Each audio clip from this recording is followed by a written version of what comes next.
Esperamos que este Congresso 4080 permite aos participantes de compartilhar sua experiência e conhecimento para construir sociedades resilientes e desastre e criar novas direções para meio de integração de vários campos. O encontro virtual que está a ter lugar neste momento, 4080, incluirá sessões de comunicações e palestras convidadas. Temos à volta de 20 comunicações, há mais de 120 participantes nos 2 dias. Os proceedings em PDF serão colocados no site depois da manhã, ou seja, quarta-feira, e esperamos que seja possível participar e desfrutar do programa científico. Também aproveito para saudar os colegas da comissão organizadora, que são o professor Carlos Sousa Oliveira, do Instituto Técnico Superior, do Dr. João Fontiel, da Universidade de Évora, do professor Francisco Cota Rodrigues, da Universidade dos Açores, do professor João Carlos Nunes, da Universidade dos Açores, da doutora Mónica Amaral Ferreira, Instituto Superior Técnico, e obrigado a todos. E agora vamos iniciar esta sessão com uma gravação do presidente do Serviço Regional de Proteção Civil e Bombeiros dos Açores. Bom dia, sou o Coronel Carlos Neves, presidente do Serviço Regional de Proteção Civil e Bombeiros dos Açores. Encontramos na Ilha Terceira, precisamente na sede do Serviço Regional de Proteção Civil. Como é do conhecimento de todos, o arquipélago dos Açores é composto por 9 ilhas de grandes encantos e de profunda beleza. No entanto, estas ilhas, ao longo desde o seu povoamento, são frequentemente afetadas por fenómenos extremos como tempestades, sismos, erupções vulcânicas, deslizamento de terras, cheias. E faz precisamente este ano, 2020, 40 anos, que se registou o sismo de 1 de janeiro de 1980. Sismo esse que afetou todo o Grupo Central, mas principalmente as ilhas Terceira, Graciosa e São Jorge. Podemos dizer ou podemos afirmar que, de facto, esse trágico acontecimento mudou a vida de muita gente, ou aconteceram centenas de mortos, 20 mil pessoas ficaram sem habitação e também centenas mesmo de feridos. Foi graças a esse acontecimento que surgiu o Serviço Regional de Proteção Civil e Bombeiros dos Açores. Após ter sucedido o sismo, claro que houve todas as entidades uma enorme vontade em ajudar, em participar nas buscas, em participar na recuperação da cidade, tanto todas as entidades oficiais, mas também da população em geral. No entanto, constatou-se a falta de um órgão, de uma entidade que conseguisse coordenar todos os serviços envolvidos, que tivesse conhecimento dos meios existentes na região, que tivesse capacidade de coordenação e também capacidade de estabelecer a comunicação entre todos os meios no terreno. Face a esta constatação, o Governo Regional dos Açores decidiu criar o Serviço Regional de Proteção Civil e Bombeiros dos Açores. Felizmente que ao longo dos anos temos evoluído na região, não só com a criação do serviço, com a elaboração dos planos regionais de proteção civil e dos planos municipais, mas também todas as entidades, desde os bombeiros que estão melhor apetrechados, que têm melhor formação, como também os serviços municipais de proteção civil estão melhores organizados, estão muito melhor equipados, alguns com redes de comunicações próprias. Temos o caso das obras públicas, comunicações, serviços florestais e o apoio das Forças Armadas e Forças de Segurança, claro. Ou seja, todos estes agentes e entidades com responsabilidade de proteção civil, passados 40 anos, têm muito maiores capacidades, estão muito melhor apetrechados e muito melhor organizados. Fruto também da realização de exercícios anuais, nomeadamente o exercício Touro, que reúne praticamente todas estas entidades, que é um exercício de maior dimensão, onde são testados, treinados, tanto o funcionamento, como as comunicações, como a projeção de meios no terreno para fazer face a eventos de severa gravidade, nomeadamente a sismos. Temos também uma outra faceta, que é a formação, porque a melhor forma de estarmos preparados para que o futuro nos reserva, face a essas ameaças que estão sempre presentes no nosso arquipélago, é ministrar a formação a todas estas entidades para que elas se encontrem preparadas, para que sejam mais eficientes, para que trabalhem com mais segurança no socorro às populações.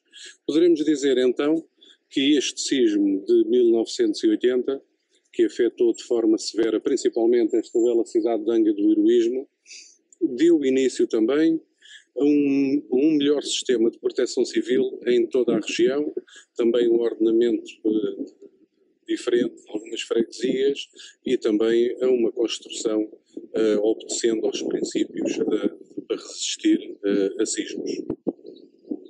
Nesta altura, quando passam 40 anos desse tão trágico evento, poderemos afirmar que não só ao nível dos serviços, mas também toda a população dos Açores está extremamente sensibilizada para todas estas ações de proteção civil e tem consciência que a proteção civil começa em cada um de nós, quer em situações normais de mau tempo, de previsão de cheias, de ventos fortes, como a população açoriana está extremamente sensibilizada, tem um extremo bom senso para acatar e seguir as nossas recomendações. Tudo isto, somado às novas capacidades, à maior eficiência dos serviços e dos órgãos que prestam socorro às populações, tem contribuído de forma notória para que se tenha conseguido ultrapassar todos estes eventos sem perdas de vidas humanas e também com a salvaguarda dos seus meios. Poderemos dizer então que graças ao sismo de 1980, graças a esta transformação que assentou de facto em três vetores principais: a sensibilização à população, uma maior e mais profunda formação a todos os agentes e também a criação do Serviço Nacional de Proteção Civil, que irá permitir e que permite, em caso de necessidade, coordenar todos os trabalhos no terreno, os trabalhos de socorro às populações de todas as entidades, graças a uma rede de comunicações eficaz, graças aos nossos exercícios, que nesta altura a região se encontra mais preparada para enfrentar todas estas situações que poderemos vir a sofrer. Pronto, muito obrigado. O som não era perfeito, peço desculpa para isso. E agora vamos passar, vou dar a palavra também um vídeo gravado, que é o diretor do Laboratório Regional de Engenharia Civil, o engenheiro Francisco.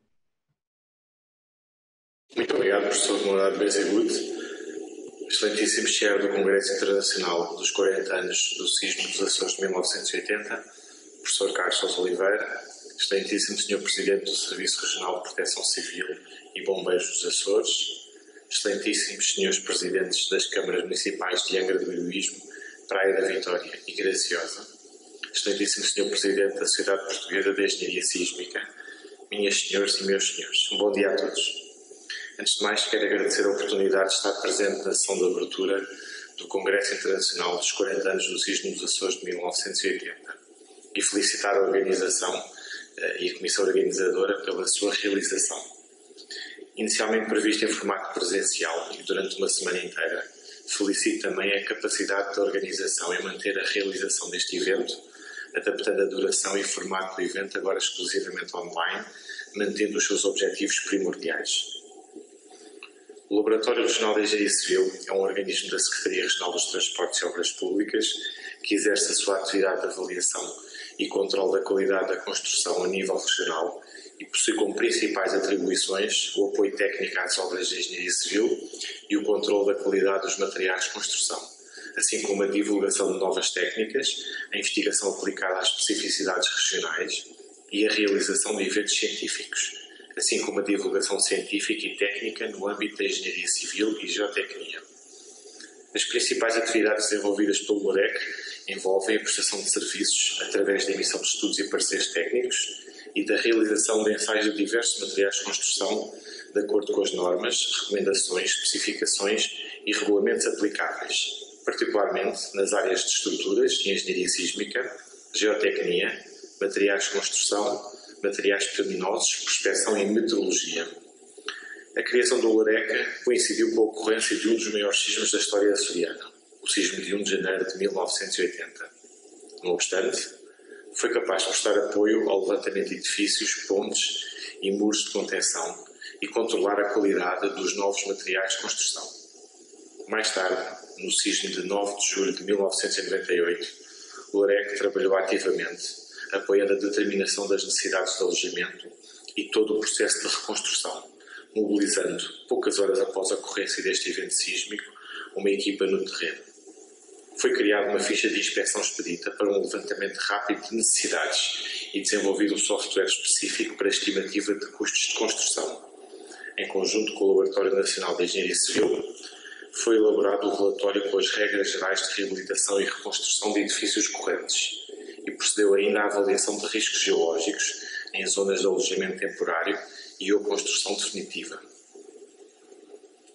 A conclusão do novo edifício do LAREC, no ano de 2000, incorporou a construção de uma parede de reação, bem como a aquisição e montagem de todos os equipamentos para a realização de ensaios que permitissem o estudo dos fenómenos sísmicos tão frequentes numa região como os Açores. Foi iniciado um trabalho de investigação no sentido de validar as práticas de reforço recomendadas no relatório anteriormente referido e avaliar as características mecânicas das paredes de alvenaria de pedra, com o desenvolvimento do projeto de investigação EDAL, Ensaio de Paredes de Alvenaria de Pedra, no qual se procedeu a ensaios de paredes de alvenaria com o objetivo de observar, avaliar e depois analisar, por via numérica, o efeito das melhores práticas de reforço para estes elementos, como, por exemplo, aplicando tirantes entre paredes de alvenaria paralelas, vigas de coroamento, reboco armado com aplicação de ligadores e ainda melhorando a ligação dos pavimentos aos panos de alvenaria. Posteriormente ao EDAL, foi iniciado o projeto de investigação MICNE, Minimização de Impactos de Catástrofes Naturais em Edificado e Infraestruturas, aproveitando a experiência e os resultados obtidos, em que se procedeu ao desenvolvimento de várias ferramentas de apoio a operações pós-sismo e de redução de vulnerabilidade sísmica de edifícios de alvenaria. Neste âmbito, foram elaboradas fichas de inspeção e avaliação de danos em edifícios correntes e definitivas, diretivas de contenção provisória de estruturas de edifícios correntes e pequenas pontes de alvenaria. O último passo deste projeto é a elaboração do Manual de Reforço de Edifícios de Alvenaria. A história sísmica dos Açores deixou marcas, mas também ensinamentos relativamente à necessidade e formas de reforçar os edifícios. Apesar de existirem muitos estudos sobre aspectos que influenciam o comportamento sísmico dos edifícios, não existe um manual prático para este fim. Pretende-se um documento que guie de forma simples as práticas de intervenção no edificado tradicional, desde a caracterização de materiais e sistemas construtivos até à avaliação sísmica e decisão de intervenção, tendo como referência o trabalho de investigação desenvolvido e os muitos estudos existentes. O Manual de Reforço de Edifícios de Alvenaria encontra-se atualmente em fase de conclusão.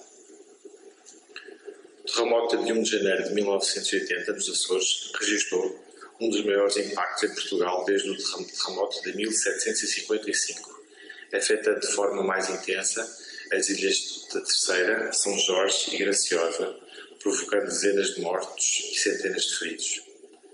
40 anos depois, é importante refletir sobre o terremoto e a reconstrução, bem como a evolução do conhecimento em sismologia, engenharia sísmica, métodos construtivos e gestão de eventos desta natureza.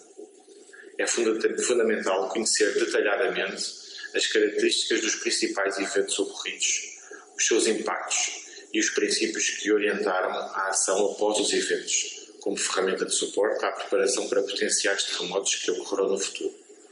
Desejo à organização e a todos os participantes um excelente congresso e uma profícua jornada de trabalhos. Bem-ajam. Muito obrigado. Muito obrigado. Agora vamos Vou dar a palavra ao representante da Ordem dos Engenheiros Técnicos, o engenheiro Luís Santos. Muito bom dia a todos. Em nome do Sr. Bastonário e, naturalmente, também em meu nome pessoal, nós queremos, em primeiro lugar, agradecer o convite para estarmos aqui presentes nesta sessão de abertura. E eu, ao longo do dia, no meu caso pessoal, também vou estar, ao longo dos 2 dias, também vou estar presente nas sessões, porque também me inscrevi no Congresso. Mas dizia eu, portanto, em primeiro lugar, nós queremos agradecer o convite para estar aqui nesta sessão e queremos também felicitar a organização deste evento, que de facto traz à ordem do dia um tema tão importante para a engenharia e, no meu caso pessoal, tão importante para os Açores, porque sou açoriano. É, portanto, para nós muito gratificante, para a nossa ordem, ver este tema da engenharia sísmica e do sismo de 1980 nos Açores. Dizia eu, é muito gratificante para nós ver este tema tratado por um conjunto tão ilustre de oradores que fazem parte deste painel e portanto, resta-nos desejar a todos um bom trabalho, os maiores sucessos para o evento e para todos os intervenientes. Muito obrigado. Muito obrigado, engenheiro Luís Santos. Muito obrigado. Agora vou dar a palavra ao presidente do Instituto Português do Mar e da Atmosfera, o professor Dr. Miguel Miranda. Bem, bom dia a todos. Penso que me estão a ouvir bem. Sim, por perfeito. Acaso. Perfeito. Não, a organização destas evocações dos grandes sismos é razoavelmente importante, eu diria, por 2 ordens de razões. Para nós que somos profissionais da geofísica ou da engenharia sísmica, se foram os grandes sismos que acordaram os decisores políticos e muitas vezes as populações para a necessidade de medidas mais rigorosas, tanto do ponto de vista da monitorização dos fenómenos como do ponto de vista da proteção da construção. Por outro lado, os grandes sismos têm um outro efeito, que muitas vezes é pior compreendido, e que é o facto que eles nos dão a oportunidade de conhecer melhor o interior da Terra, e portanto eles são a hipótese que nós temos de ter a ecografia mais simples do interior do planeta, e na verdade isso é uma das fontes importantes de informação que nos permite, não diria prever, mas pelo menos compreender os riscos futuros. O sismo de 1980 foi muito relevante nos Açores por várias ordens de razões. A primeira porque o seu mecanismo não foi imediatamente compreendido, e não foi imediatamente compreendido porque ele não era, digamos, o sismo típico em que nós esperaríamos de uma zona de abertura oceânica. Ele é um sismo que é localizado não propriamente no local que toda a gente estaria à espera que acontecesse, mas como acontece muitas vezes em sismologia, no local em que nós não estamos à espera que acontecesse. Porque a sismologia e todos os riscos naturais têm um drama original, tal como o pecado, e que é, para prever o futuro, baseiam sempre no passado. E como se baseia no passado, e como as séries são curtas e como os instrumentos modernos têm uma vida ainda mais curta que as séries documentais, nós temos tendência sempre a crer que vai acontecer qualquer coisa no local onde já aconteceu antes. E ao olharmos demasiado para o passado e ao termos séries muito curtas, nós por vezes equivocamos sobre qual é que é o principal fator de risco no futuro próximo. Isto tem acontecido em todos os ambientes e o sismo de 1980 acordou-nos também para esta realidade nos Açores. Nós sabemos pouco sobre os mecanismos de geração de sismos. Na maioria das zonas em que as velocidades interplaca são reduzidas, são pequenas, e em que, portanto, a deformação é complexa, provavelmente distribuída e provavelmente com caráteres tridimensionais que escapam à análise simples. Após o sismo de 1980, a rede de observação sísmica nos Açores e em Portugal, no seu conjunto, melhorou dramaticamente. Pela primeira vez, houve um esforço nacional de investimento no setor. É preciso compreender que a maioria dos equipamentos anteriores corresponderam essencialmente à cooperação internacional e não propriamente ao esforço nacional. Eu diria que se fosse, nem que fosse só por causa disso, o sismo de 1980 acabou por ter um enorme impacto na nossa comunidade. Mas foi mais que isso. E eu, por exemplo, que tive a sorte de ter participado na primeira operação de sismómetros submarinos que se fez nos Açores, onde os objetivos era exatamente compreender ainda, 20 anos depois, qual é que era o mecanismo do sismo de 1980. É óbvio que todos estes acontecimentos que fogem ao que se espera, que fogem à normalidade, que não estão de acordo com aquilo que os modelos super simples que nós temos nas nossas cabeças, são enormes indutores de conhecimento e são enormes indutores de curiosidade científica que, ao fim e ao cabo, é aquilo que conduz ao progresso.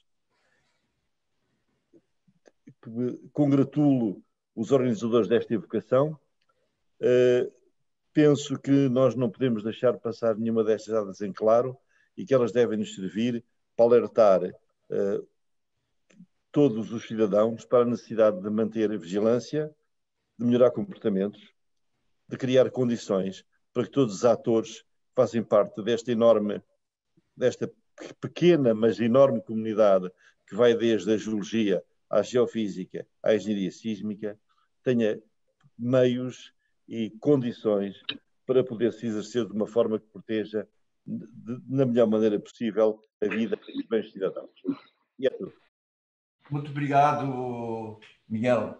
Muito obrigado. Eu antes de anunciar o próximo orador, eu queria só acrescentar às palavras do Miguel que em 1980 foi ao longo da fronteira de placas, houve não só o sismo de 80 nos Açores, houve o sismo de Lasnam, houve o sismo de Irpínia um bocadinho antes, já de 79, houve os sismos de Grécia, os três sismos em 3 dias ou 4 dias, os sismos do Golfo de Corrente, a magnitude de 6, entre 6 e 6,5.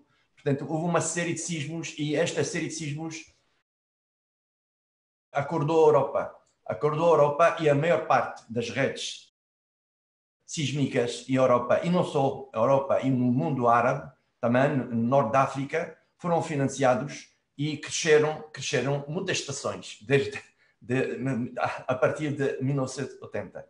Portanto, agora vou dar a palavra ao presidente do Laboratório Nacional de Engenharia Civil, o engenheiro Carlos Pina. Faz favor. Mais uma vez, bom dia a todos. Começava por cumprimentar o professor Morad Bezegoud, que gera esta sessão de abertura, e naturalmente o colega e amigo, chefe deste evento, o professor Carlos Sousa Oliveira. Cumprimento naturalmente todos os participantes nesta sessão de abertura e todos os presentes na reunião. Também começo por agradecer o convite que me foi feito a integrar a comissão de honra do evento e participar nesta sessão de abertura com algumas palavras que muito agradeço.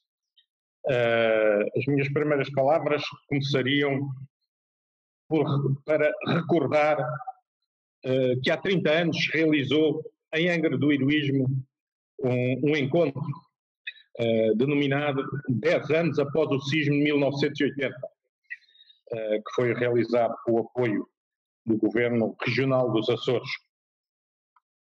Este encontro esteve na origem da elaboração de uma monografia editada pela Secretaria Regional dos Açores da Habitação e Obras Públicas e pelo Laboratório Nacional de Engenharia Civil, e que é ainda hoje um elemento central para recolher informação sobre o sismo dos Açores. Nas palavras do seu principal editor, o professor Carlos Sousa Oliveira, então um jovem investigador do LNEC, este é um documento de particular importância, onde são abordados os aspectos técnicos e científicos do sismo dos Açores, se descrevem e procuram interpretações para os efeitos observados, se dá conta das primeiras reações, se relatam as ações imediatamente postas em prática e se tentam caracterizar e quantificar todos os processos realizados durante a reconstrução. A monografia encontra-se organizada por temas, iniciando-se com aspectos históricos e de enquadramento arquitetónico e urbano, Seguem-se depois os aspectos relativos à sismologia e à tectónica, depois as ações imediatas logo após o sismo e que levaram à constituição do Gabinete de Apoio à Reconstrução. Um outro tema é dedicado ao estudo dos danos e às ações de recuperação efetuadas, quer no Pacto Habitacional, quer no Parque Monumental. E, finalmente, são apresentados estudos de avaliação do impacto do sismo, quer em termos financeiros e do custo da recuperação. Ainda a propósito deste encontro, principalmente do encontro, não quero recordar a participação do engenheiro Marco Fragoso, infelizmente já falecido, um açoriano que trabalhava no Laboratório Regional de Engenharia Civil e com uma ligação muito intensa aqui ao LNEC. Tendo este sismo dos Açores de 1980 sido o mais importante que ocorreu nos últimos anos, nos últimos centenas de anos em Portugal, onde a atividade sísmica é muito relevante e pode ser muito impactante, como sabemos, em particular nos Açores, não quero deixar de felicitar os organizadores deste evento pela sua iniciativa, que permitirá recordar o que se passou e avaliar a evolução do conhecimento desde então e na forma como essa evolução do conhecimento nos pode ajudar a prevenir não o evento, mas os danos, os impactos do evento e também a forma como devemos atuar no pós-sismo. No que se refere à prevenção relativa à redução dos danos no edificado, gostaria de referir que finalmente foi introduzida no normativo nacional, na legislação nacional, a parte dos eurocódigos referentes aos sismos. Esta publicação foi acompanhada pela edição de vários documentos de apoio à sua aplicação, num esforço conjunto do LNEC e da Sociedade Portuguesa de Engenharia Sísmica. Estes documentos de apoio referem-se tanto a edifícios de beton armado, quer a edifícios de alvenaria. Estão disponíveis no site do LNEC para quem pretender utilizá-los. Como já foi referido pelo Presidente do Laboratório Regional de Engenharia Civil dos Açores, encontra-se em fase final de elaboração um relatório do LNEC com um guião para a avaliação expedita de edifícios de alvenaria. Para terminar, gostaria de referir que o LNEC continuará a trabalhar no âmbito da engenharia sísmica, como faz desde a sua fundação, no sentido de sensibilizar a nossa comunidade para a necessidade de nos precavermos para a ocorrência dos sismos, quer a sociedade e a nossa comunidade técnica, que tem um papel relevante e uma responsabilidade nessa atuação. E referir que desejo naturalmente um amplo sucesso neste evento, porque este sucesso terá certamente um contributo significativo para a nossa resposta como comunidade aos sismos que certamente irão acontecer. Muito obrigado. Muito obrigado, engenheiro Carlos Pina. Muito obrigado pelas suas palavras. Agora vou dar a palavra ao Presidente da Sociedade Portuguesa de Engenharia Sísmica, o professor Dr. João Azevedo. Muito obrigado pela oportunidade. Não sei se me estão a ouvir. Estamos? Sim, sim. Sim. Bom dia, muito obrigado. Bom, eu agradecendo desde já o convite que foi feito à Sociedade Portuguesa de Engenharia Sísmica para tomar parte neste evento, o que faço pessoalmente com muito gosto e com muito prazer. Dado que nós temos alguns convidados estrangeiros, peço aos meus colegas, enfim, nacionais, que são a maioria, que me desculpem que faça esta minha apresentação ou esta minha pequenina conversa em inglês. I'd like again to thank the organization for inviting SPES to take part in this evocation of the Angra earthquake of 40 years ago. I think it is really important that we take the opportunity of these past occurrences, not to have them forgotten. And so I praise again the organizers and the participants of this event for it. In the whole of the Portuguese territory, the Azores are probably an example of a positive attitude towards seismic safety and the response to the Angra earthquake. 40 years ago, I was I was by the hand of Carlos Oliveira experiencing the first steps in the field of earthquake engineering. So imagine, I think that most of the participants were very, very young, and some were not born 40 years ago.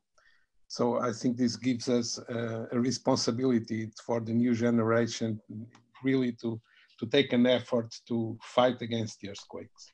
But I was saying that the response to the Angra earthquake will remain as an example of all the positive attitude and the best practices, although some mistakes that were normally occurred and that are part of the learning process. So I again praise the Azores effort, not only for the Angra earthquake, but also again for the Fayal earthquake and so on. Finally, I would like to make a parallel with what is currently occurring in the situation involving COVID-19. And this is to tell you that it is probably when we are not expecting that some things occur that seriously interfere with our way of life. It is probably when we are not expecting that things occur. And earthquakes are a really good example for that. In the Angra earthquake, I think the official number of deceased people were something around 70 to 80 people, which is not the case now, fortunately, with the COVID in the Azores, I think. And so this gives us a perspective that things that we now take for very serious, like the COVID-19 situation, were probably very, very much more stressing during the earthquake events of the past. So the resilience to overcome these situations relies on our preparedness, as we have heard some other people talking about. So let's learn with what took place 40 years ago. I wish that we all have a good conference, and SPES will always be here to help and to be part of a process, as also my colleagues have said, to be part of a process that involves everyone with a common goal, to reduce the seismic risk for the Portuguese people. Thank you very much. Obrigado, professor João Azevedo. Obrigado. Agora temos vídeo, pequeno filme gravado pelo presidente do ISPEI. Ladies and gentlemen, dear colleagues, on the afternoon of the 1st of January 1980, when the world was celebrating the beginning of a new year, the Azores were shaken by a magnitude 6.9 earthquake. This event costed the lives of 61 people. More than 400 people were injured, while most of the severe destruction occurred on the islands of Terceira and South George. Even a small tsunami was observed. Taking the size of the earthquake in account, I think the Azores were lucky that the epicenter was laying in the sea and not directly on land. To have a scientific congress reflecting upon this catastrophe is not only important for the Azores and Portugal, but also for the general seismological community, for a better understanding of the seismic hazard in Europe and the tectonic processes causing this seismicity. In the statutes of the International Association of Seismology and Physics of the Earth's Interior, it is written that YASPI has inter alia the purpose to promote multidisciplinary research related to earthquake science, internal structure, properties, and processes of the Earth. When looking in the planned program, I see your Congress is in the spirit of the YASPI statutes. Located in the middle of the Atlantic Ocean, with islands on both sides of the spreading zone and just beside one of the most prominent transform faults in the North Atlantic, the Azores have been the location of big earthquakes before the 1980 event and will be the location of such events in the future. In the following 2 days, interesting contributions will discuss upon questions around the seismicity of the Azores and Portugal and how to minimize their impacts on the population. I would really have liked to participate in person in this Congress, but regrettably, the COVID-19 pandemic does not allow me to do so. I wish you, in the name of YASPI, a very successful meeting with interesting and fruitful discussions. Ok, obrigado. Agora vamos continuar com o presidente da Câmara Municipal de Angra do Heroísmo, o engenheiro José Gabriel do Álamo de Menezes. Bom dia a todos. Eu gostaria, antes de mais, de vos dar, embora de forma virtual, aqui umas boas-vindas aos Passos de Conselho aqui de Angra do Heroísmo e dizer-vos que, enfim, seria sido um prazer ainda maior se nós nos pudéssemos ter encontrado aqui, como inicialmente esteve previsto.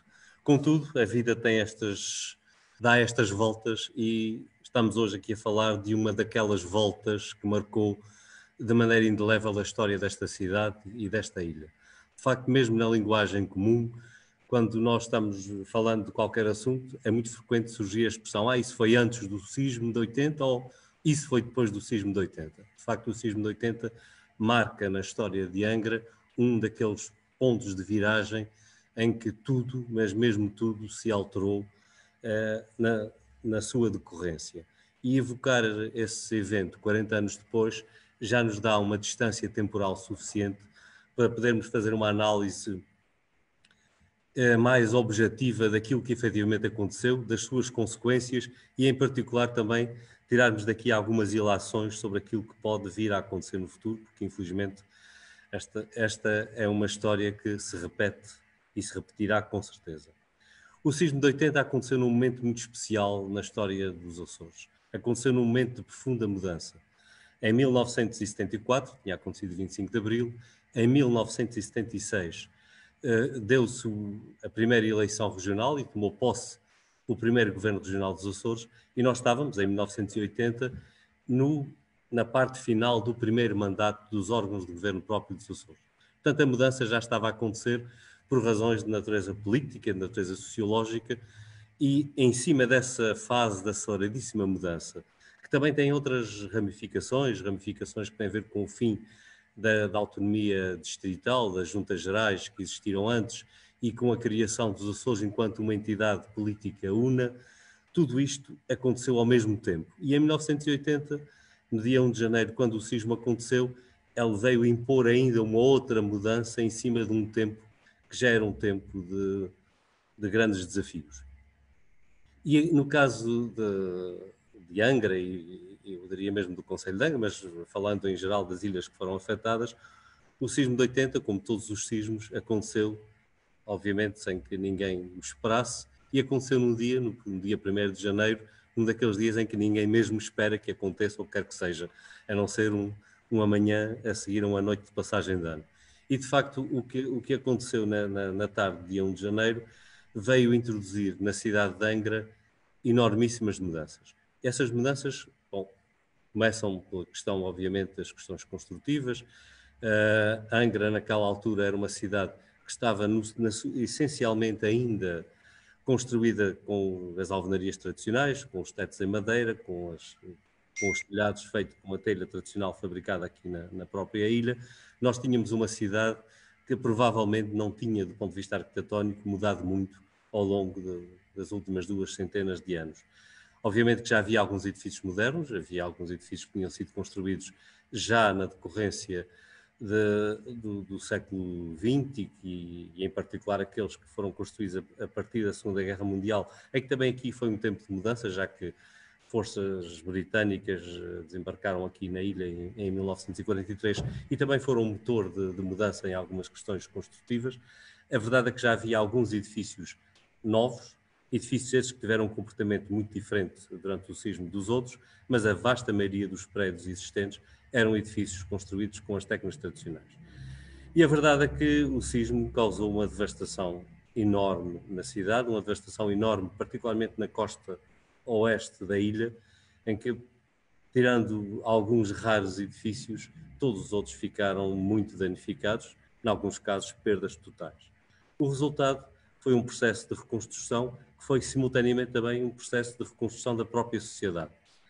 A cidade de Angra sofreu, na sequência do sismo, não apenas uma mudança nas suas estruturas construídas, mas também uma profundíssima mudança demográfica. As freguesias, ou as zonas que constituem o centro da cidade, perderam mais de metade da sua população. A periferia da cidade ganhou outro tanto ou mais, porque no fim deste processo, e agora olhando à distância, houve de facto aqui também algum ganho populacional, porque muitas das pessoas, que se mudaram aqui para a ilha no processo de reconstrução acabaram por cá permanecer, e houve de facto aqui também uma pequena subida na população do concelho. Tudo isto se conjugou para que a geografia humana deste concelho e desta cidade em particular se alterasse profundamente. As freguesias que aglomeravam a maior parte da população anteriormente, nomeadamente a Sé, Santa Luzia, São Pedro, foram os grandes perdedores. As freguesias da periferia foram os grandes ganhadores, já que uma boa parte da população do centro da cidade, que vivia normalmente em casas que eram andares ou casas muito partilhadas, acabaram por optar por construir casas novas na periferia.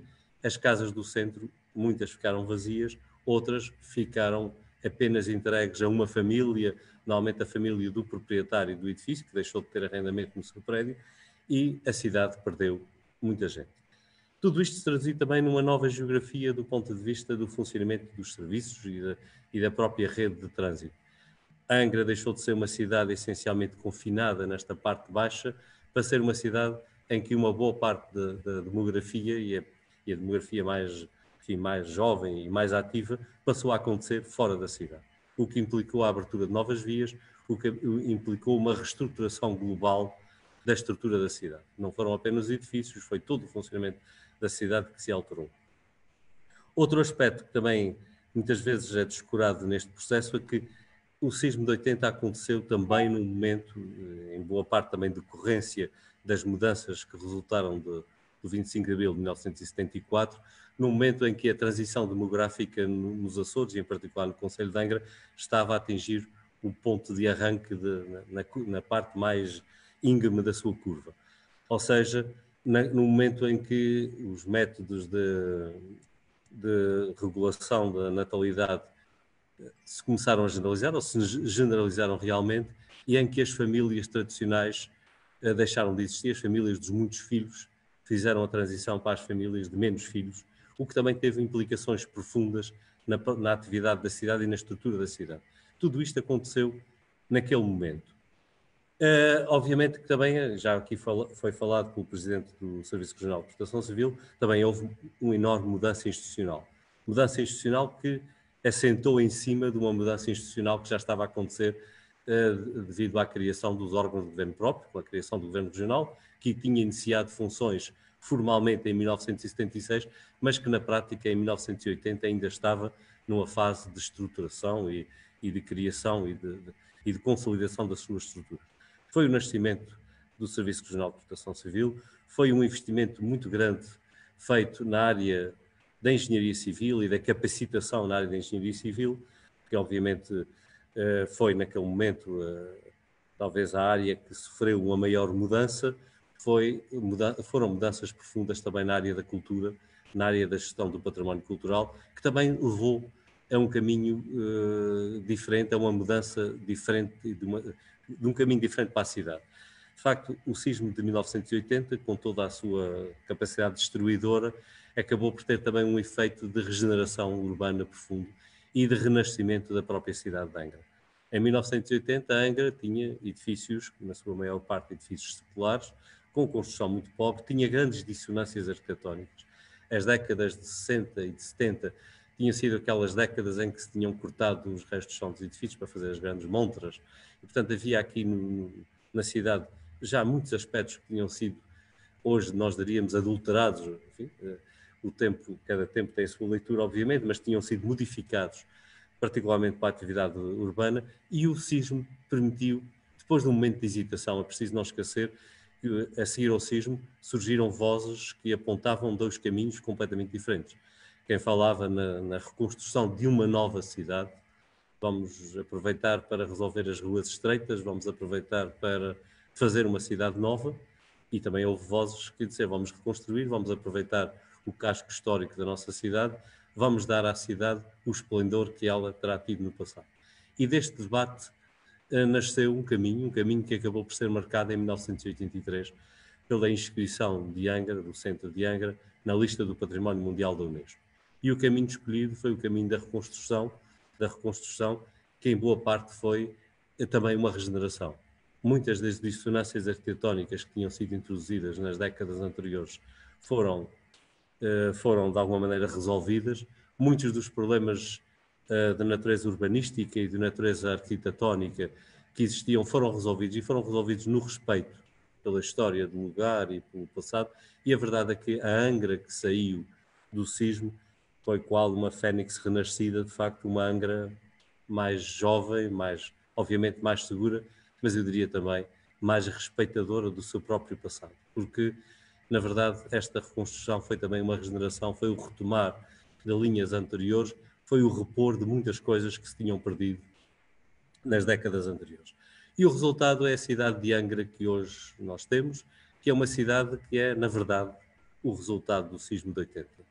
É preciso não esquecer que os dois monumentos mais emblemáticos da nossa cidade, a Catedral, acabou por sofrer uma destruição quase total, não tanto diretamente em resultado do sismo, mas num conjunto de acidentes que surgiram durante a fase de reconstrução e que culminaram num incêndio que destruiu praticamente todo o seu recheio e todas as suas madeiras, que eram talvez a parte mais interessante do edifício.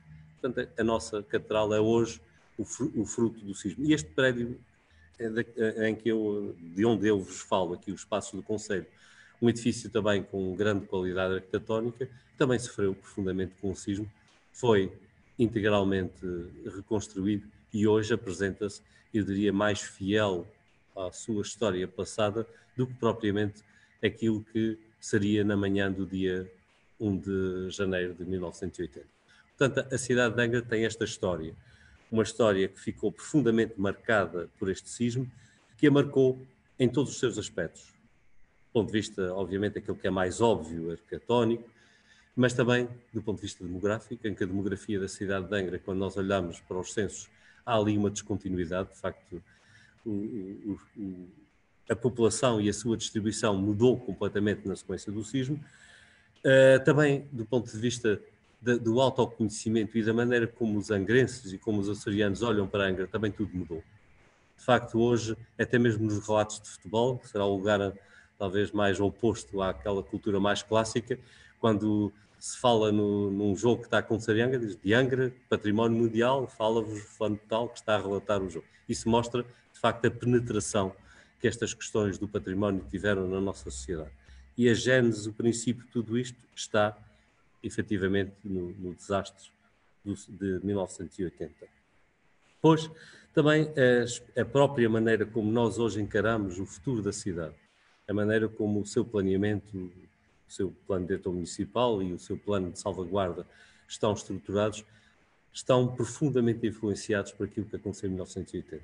Não apenas pela nova distribuição espacial das atividades que resultaram do sismo, a nova distribuição espacial da demografia, mas também questões que têm a ver com a acessibilidade, questões que têm a ver com a maneira como nós olhamos o nosso território na sequência daquilo que aconteceu nessa altura. Portanto, o sismo de 80 foi de facto um momento marcante na história desta cidade. 40 anos depois, ao evocarmos o sismo, estamos de facto a evocar um daqueles dias que mudaram a história, e mudaram a história.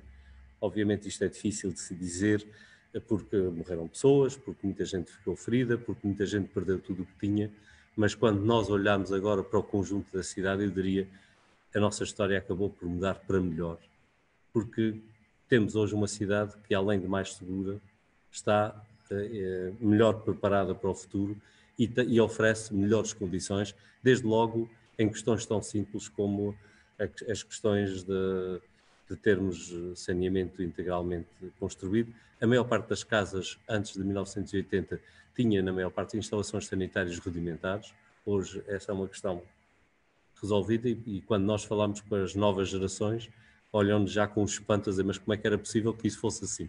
Mas a verdade é que tudo isto mudou, e mudou por causa do sismo. Eu termino agradecendo a oportunidade que me dão de estar aqui convosco e desejando a todos os participantes muito sucesso e que este seja um evento que permita, em cima desta história do sismo de 80, continuar a construir conhecimento e continuar a projetar o futuro, porque, no fim de contas, acho que é a melhor homenagem que nós podemos prestar àqueles que, em 1980, sofreram as consequências do sismo. Muito obrigado e sucesso para todos. Muito obrigado, Sr. Presidente, Engenheiro José Gabriel da Alamo. Muito obrigado pelas suas palavras. Agora, em princípio, é o representante da Câmara Municipal das Velas, mas penso que não está presente. Vou dar a palavra ao Presidente da Câmara Municipal da Praia da Vitória através de um vídeo gravado, o Dr. Tibério Manuel da Rocha Diniz. Olá a todos os intervenientes do Congresso Internacional dos 40 anos do Sismo dos Açores de 1980. Este é um evento importante. Assinalar 40 anos desta tragédia é fundamental para relembrarmos o passado, as horas difíceis que os nossos concidadãos passaram no dia 1 de janeiro de 1980, mas sobretudo para também preparar o futuro, para prevermos e estarmos preparados para futuras catástrofes desse género. A 1 de janeiro de 1980, a Terra tremeu com especial incidência na Ilha Terceira e a partir desse dia tudo mudou. Mudou a forma como preparamos e prevenimos os sismos nos Açores, mudou também a forma como construímos as nossas habitações, os nossos lares, mudou também a forma como na Ilha Terceira nós vivemos. Mudou e houve alterações sociais bastante profundas. Sem sombra de dúvida que lembrar o antes do sismo de 1980 e o depois do sismo de 1980 é fundamental para as gerações futuras. Em especial também para a minha geração. Uma geração que não viveu o sismo de 80 e que, digamos, é filha do sismo de 80 e que sentiu aí sim os impactos posteriores ao sismo de 80 e as alterações sociais profundas que nós tivemos. Creio que é fundamental e creio que também é bastante importante e há aqui um leque neste congresso bastante alargado de especialistas das mais diversas áreas para aprofundar o conhecimento que temos com os dados que temos sobre o sismo de 1980. Para a Câmara Municipal da Praia da Vitória, esta é uma matéria importante do ponto de vista arquitetónico, do ponto de vista de engenharia, do ponto de vista cultural e do ponto de vista social. Também, neste sentido, assinalamos a 1 de janeiro os 40 anos do sismo de 80 e fazemos também um conjunto de iniciativas sempre para relembrar este dia, mas sobretudo para prepararmos as gerações futuras para outras catástrofes que podem vir a acontecer, porque vivemos na região autónoma dos Açores, uma região com grande probabilidade de sismos e, portanto, temos que preparar as futuras gerações. E devemos também preparar a forma como nós vivemos o nosso cotidiano, em especial a forma como edificamos e construímos para termos cada vez mais segurança nas nossas habitações, nos nossos locais de trabalho, em resumo, em todo o parque edificado da nossa ilha e, naturalmente, do Conselho da Praia da Vitória. Votos de um bom trabalho neste Congresso Internacional. Espero que seja enriquecedor para todos os participantes e que seja também aqui um espaço de partilha de conhecimentos técnicos, históricos, culturais sobre aquilo que se passou, mas também sobre o futuro e como nós podemos nos preparar melhor para os novos desafios. Um bem-aja a todos e votos de bom trabalho. Muito obrigado. Eu não queria deixar de dar a palavra ao professor Carlos Sousa Oliveira, deve estar por aqui, para terminar esta sessão.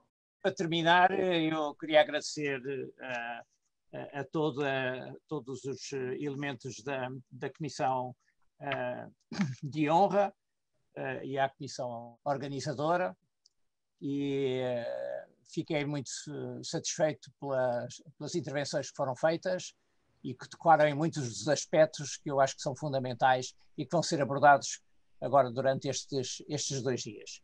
Portanto, eu tenho isto nos primeiros slides, mas já dei este primeiro toque. Portanto, agradeço a todos a disponibilidade que tiveram e então iríamos para o intervalo neste momento. Muito obrigado. Obrigado, Carlos. Então, agora a cerimónia de abertura acabou, mas o Congresso vai iniciar. Vamos fazer uma pausa. O que está previsto no programa temos uma sessão com o chairman, o João Carlos Nunes, e o professor Carlos Sousa Oliveira, que vai falar do sismo de 1980 e seus impactos e os seus ensinamentos. Portanto, isto vai iniciar-se às 11h30. Portanto, fazemos um coffee break, entre aspas, não é? Um coffee break, ou seja, cada um tem o seu café, e um intervalo, e recomeçamos às 11h30. Muito obrigado a todos.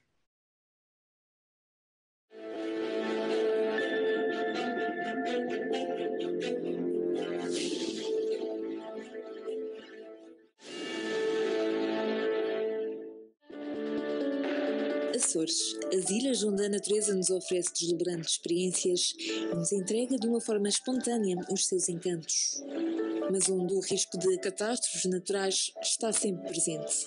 Desde o seu povoamento, furacões, tempestades, cheias, deslizamentos de terra, erupções vulcânicas, sismos ou períodos de seca marcam a vida deste arquipélago. Há 40 anos, a 1 de janeiro de 1980, o abalo de terra que mudou para sempre a vida de São Jorge, Graciosa e principalmente da Terceira. Dezenas de pessoas perderam a vida, cerca de 20 mil ficaram sem casa, mais de meia centena ficou ferida. É este evento que impulsiona a criação do Serviço Regional de Proteção Civil e Bombeiros dos Açores. Este surge face à necessidade sentida de uma entidade com a responsabilidade para reunir a informação sobre os meios existentes e ainda com a capacidade de coordenação, controle e estabelecimento de comunicação entre todas as entidades e meios existentes para o socorro às populações. A dimensão dos estragos na Ilha Terceira fez com que fosse Angra do Heroísmo a cidade escolhida para instalar a sede da Proteção Civil nos Açores. Ainda em 1980, poucos dias depois do primeiro encontro regional de organizações para a proteção civil, a Assembleia Legislativa da Região Autónoma dos Açores aprovou por unanimidade o decreto regional que criou o Serviço Regional de Proteção Civil dos Açores a 19 de junho de 1980. O objetivo? Precaver as populações em tempo de paz de catástrofes ou calamidades, limitando os riscos e minimizando os prejuízos. Ao mesmo tempo em que se iniciavam os primeiros passos na criação da infraestrutura, na organização, na aquisição de equipamentos necessários à funcionalidade do serviço, começava igualmente o trabalho de sensibilização no terreno junto das populações. Com as primeiras ações de sensibilização, a Proteção Civil começou a entrar no dia-a-dia dos açorianos. Era urgente que todos interiorizassem que a Proteção Civil começa em cada um. A divulgação das medidas de autoproteção, os simulacros, as campanhas de sensibilização passaram a ser um objetivo dos homens e mulheres que no Serviço Regional e nos corpos de bombeiros viam na prevenção a melhor das defesas. O serviço contou desde cedo com a inestimável cooperação das entidades públicas de assessoria técnica e científica, nomeadamente a Universidade dos Açores, com o Centro de Informação e Vigilância Sismovolcânica dos Açores, do Instituto Português do Mar e da Atmosfera, do Laboratório Regional de Engenharia Civil, passando a ser assessorado com a informação técnica e científica absolutamente necessária para a sua política de prevenção e de preparação na antecipação das ações necessárias do socorro à população. Estas entidades tornaram-se parceiras fundamentais e com um papel determinante na emissão de alertas e recomendações à população, tais como os avisos meteorológicos ou avisos específicos, para que sejam adotados especiais cuidados por prevenção e efeitos de eventos extremos da natureza. Ao longo dos anos, assistiu-se a um aumento na operacionalidade e um aumento das capacidades dos agentes de proteção civil. Conseguimos estar presentes ao lado das populações nos momentos mais dramáticos da história recente do arquipélago. O acidente de aviação em Santa Maria em 89, a fatídica madrugada de 31 de outubro de 97 na Ribeira Quente, o sismo do Faial Pico em São Jorge em 98, o acidente da Sata em São Jorge no fim de 99, furacões e tempestades, erupções submarinas e crises sísmicas, chuvas torrenciais e derrocadas. Em todos estes trágicos momentos, assistiu-se ao trabalho conjunto dos agentes e entidades com responsabilidade no âmbito da proteção civil. Por cada vida salva, ganhava asas a vontade de socorrer e salvar, agora não em ações isoladas, mas com a coordenação e o apoio entre todos os intervenientes. Somam-se as ações de sensibilização, os projetos para idosos, para crianças e os clubes de proteção civil nas escolas. O investimento e a aposta na sensibilização é indispensável. Esta política, que desde cedo foi assumida, tornou-se cada vez mais numa das melhores ferramentas para a proteção da população e um objetivo permanente da proteção civil. Igualmente, a formação é um vetor considerado de primordial importância no progresso da qualidade das ações de socorro à população, desde os cursos de tripulantes de ambulância, combate a incêndios, salvamentos em grande ângulo e até a intervenção em estruturas colapsadas, procurando sempre responder às necessidades dos corpos de bombeiros e de adaptar a formação à realidade das ameaças e dos riscos que pendem sobre o nosso arquipélago. Também no âmbito da formação, a construção em 2004 das instalações do Centro de Formação permitiu subirmos mais alguns degraus na qualidade e na abrangência do tipo de curso a ministrar, garantindo assim a possibilidade de uma formação prática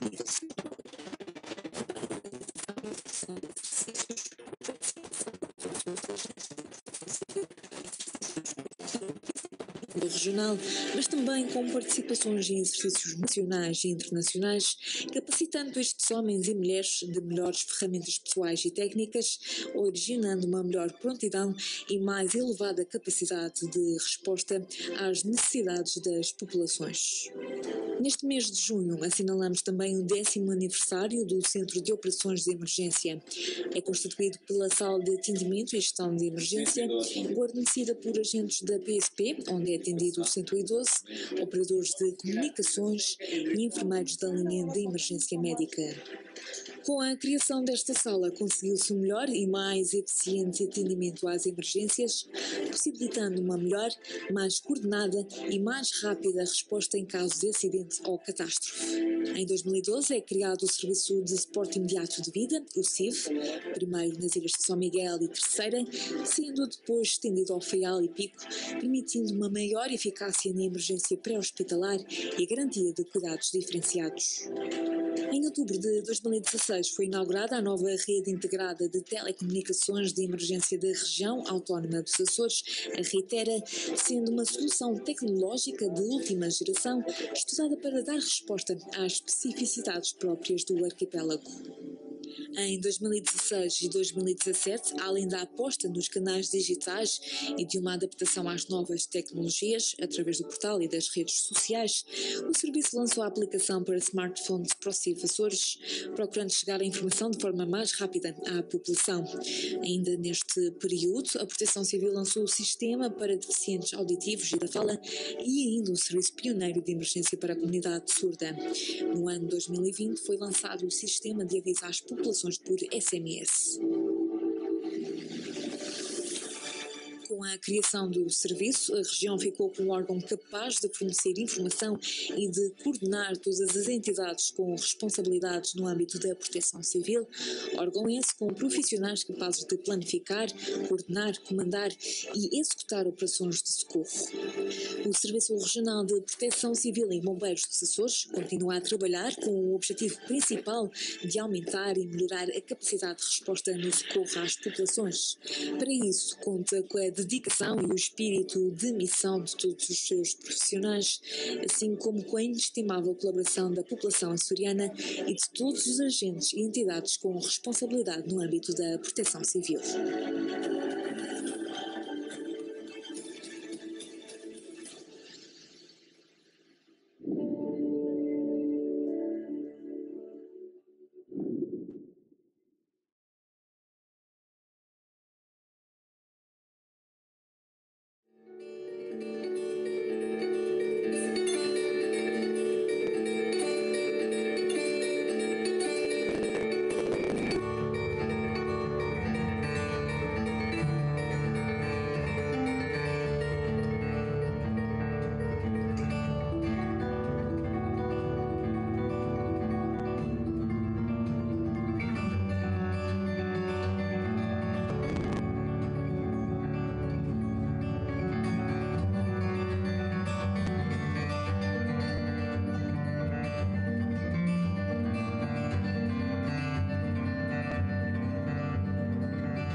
O Laboratório Nacional de Engenharia Civil, em 2005, estimou que o grande terremoto do futuro, se acontecesse agora, matava dezenas de milhares de pessoas.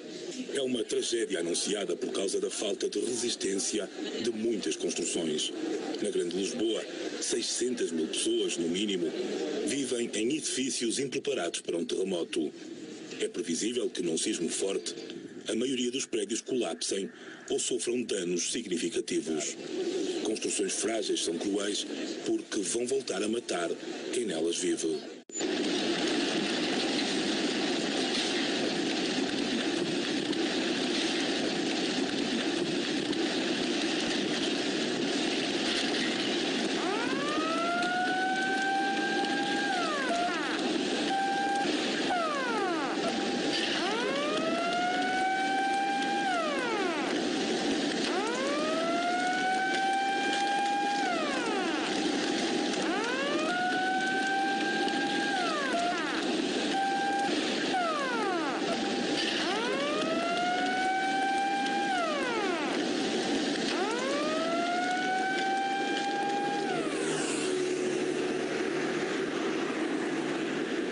Já vivi cá, terremoto de terra, já há vários, quando era mais nova.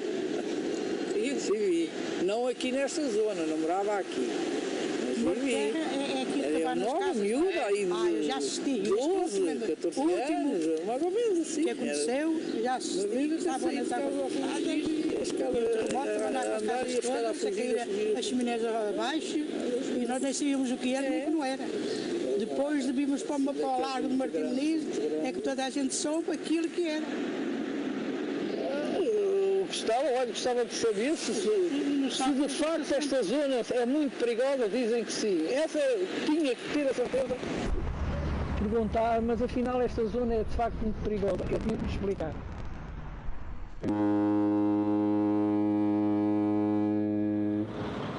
Passei pela experiência de um abalo sísmico muito fraco, aqui, 2 ou 3 anos talvez, à noite. Portanto, acordei à noite, porque na altura estava grávida, posso contar a história, e não fui eu que acordei, foi o bebê que acordou a pontapear na minha barriga. Acho que estar num ambiente líquido sentiu mais do que eu, com certeza.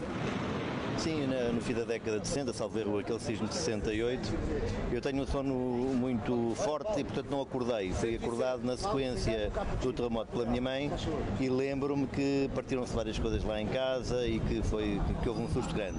Não tenho uma noção clara do que é que eu poderia fazer em minha casa para minorar, digamos, as consequências de uma situação sísmica. Havia de haver mesmo uma vestoria todos os anos, ou 2 em 2 anos, por um curto espaço, da parte das juntas de freguesia, por exemplo. Das autarquias? Das autarquias. Também podiam fazer a vestoria para verificar se a casa estava em condições, caso haja um sismo, a gente já não diz 9, mas se haja um sismo de 5 ou 6, se a casa aguenta.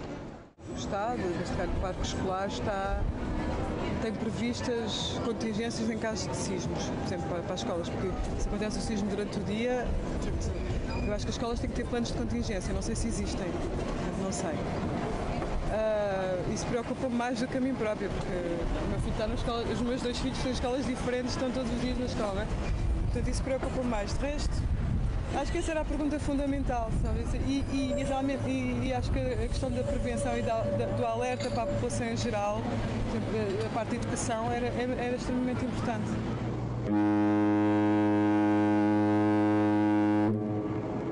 Mais seguro que estas. Estas aqui são casas muito antigas, já foram casas construídas por todo tipo de construções, certo que é mais provável que estas aqui venham aqui as outras. Havia-se dar também isso nas aulas das escolas.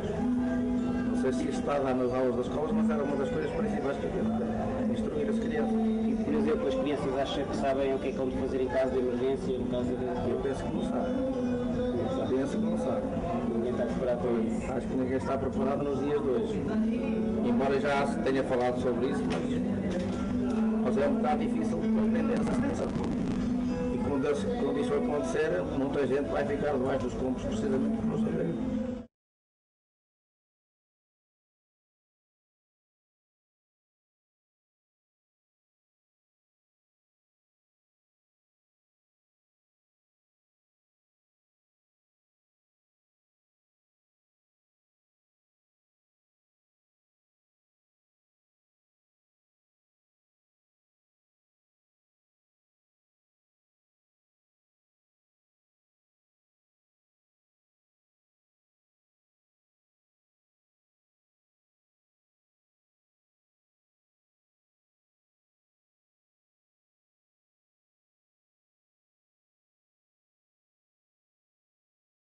A emergência é fundamental, mas é o pós, é já depois do sismo ter ocorrido. Portanto, o que era fundamental é que não houvesse tantos danos, ou melhor, que os danos sejam reduzidos ao mínimo, não é? E para tal é necessário que se desenvolvam políticas de prevenção. Se diz $1, ou se quiséssemos €1 aplicado na prevenção, vai render €10 no dia em que há um acontecimento. Portanto, há uma rentabilidade muito grande digamos, desse investimento nos cuidados primários e paliativos, etc., não é? Quando dizemos tem que ser um técnico de engenharia estrutural a olhar para a construção e dizer, digamos, se o projeto que está feito de acordo com, digamos, com as regras, mas muito virado para a parte nova. Para a parte antiga, portanto, casas existentes, que é, digamos, aqui é onde se põe mais o problema, não é? Torna-se difícil. De facto, há regulamentação, mas a regulamentação é para as construções novas. Para as construções antigas, essa regulamentação não existe. Existem, a nível europeu, algumas indicações, mas é preciso agora passar para uma regulamentação para o caso português e ver como é que isso é. Portanto, é uma falha que tem que ser acabada, digamos. Era preciso mudar um bocadinho no sentido de lhes dizer cuidado, que se calhar a sua casa não está tão bem construída quanto devia. E esse ponto eu creio que as pessoas ainda não sentiram bem esse problema, quer dizer, tomam um bocadinho como garantido que as casas, quando são construídas, são boas, não serão, digamos, propriamente à base digamos, para conseguirem suportar os sismos, mas elas são suficientemente resistentes para que não colapsem. E ouve-se muita gente até dizer, não, a minha é boa, nunca teve problema nenhum e tal, sem terem qualquer ideia do que é que isso queira dizer. Portanto, elas assumem, eu acho que assumem que as casas são construídas bem, principalmente as novas, não é? E portanto, há aqui, se calhar, algum desconhecimento de que nem sempre é assim. Ou seja, a opinião pública, de facto, não está consciente de que é possível reduzir muito significativamente a dimensão dos estragos e das consequências dos sismos. Muitas vezes ouve-se aquela frase que não podemos fazer nada, o que é completamente falso. É evidente que podemos fazer.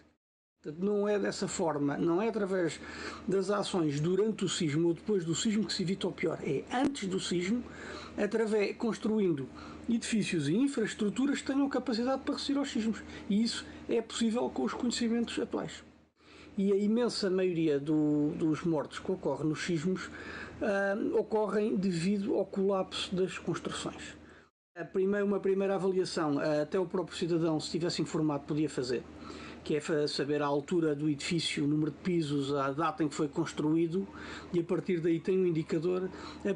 Mais do que isso, obriga a intervenção de um engenheiro, mas digamos, eu creio que o essencial, pelo menos um indicador, não uma garantia, mas um indicador da resistência sísmica de uma construção, pode-se conseguir com uma vistoria, em que um engenheiro com conhecimento da data de construção, que é associado aos materiais, às técnicas e à regulamentação existente, da altura do edifício e da existência ou não de irregularidades estruturais no edifício, fica logo com uma primeira indicação do que é que pode ser a resistência sísmica do edifício.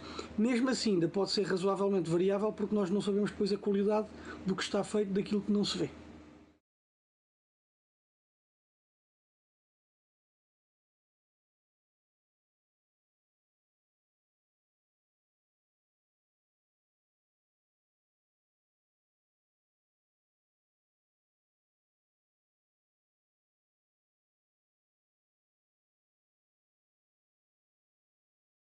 Para evitar um sismo, não há nada a fazer. Os sismos continuam imprevisíveis. A única coisa que podemos fazer é estar preparados para evitar as consequências sem saber a data de ocorrência. An area like Lisbon, which has a long history of strong earthquakes, I think the scientists are able to determine that that will continue.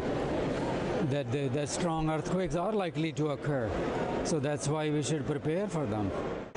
So prevention is not in the realm of science today, possibility, but definitely reduction of losses, lives, and destruction to property, that can be minimized. And the level of information available, science development, that definitely is day by day going towards reduction of these losses. Não devemos ter objetos pesados em sítios altos, não se deve meter um vaso cheio de terra numa prateleira, porque aquilo pode cair nas costas de uma pessoa e partir-lhe a espinha, ou rachar-lhe a cabeça ou qualquer coisa do género. Digamos, armários, também é bom, se possível, que sejam presos às paredes.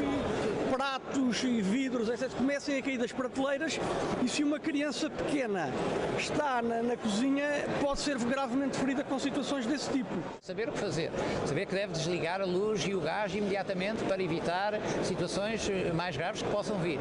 Está pronto a abrir as portas, porque as portas podem ficar empenadas e a pessoa depois fica presa, e portanto saber o que fazer logo no imediato, não é? Mal acaba o sismo, para ir para sítios que sejam seguros, portanto sair após o sismo, sair o mais depressa possível, porque pode haver uma réplica ou haver um fenómeno ainda mais forte a seguir. Tentar sair para a rua com um rádio com pilhas, para ouvir as instruções da Proteção Civil e procurar abrigo num sítio onde não haja nada que possa cair em cima.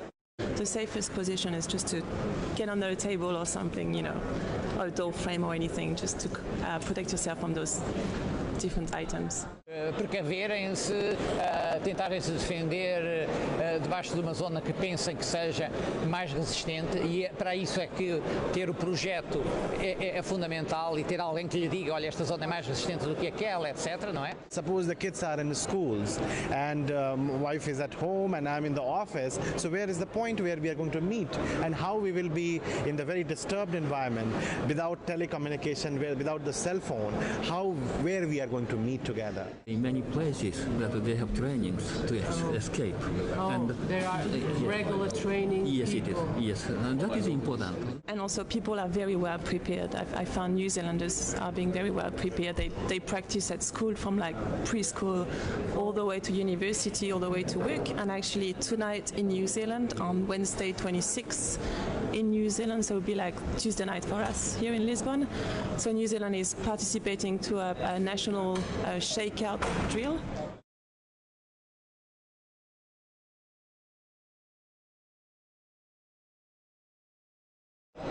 first of all, to be calm, not to be panic. And then start thinking in the positive way that I can do something, not 100%, but something can be done, and start with this. And little by little, you reduce this risk. The resilience is not 1-0. It has a long part between 1 and 0.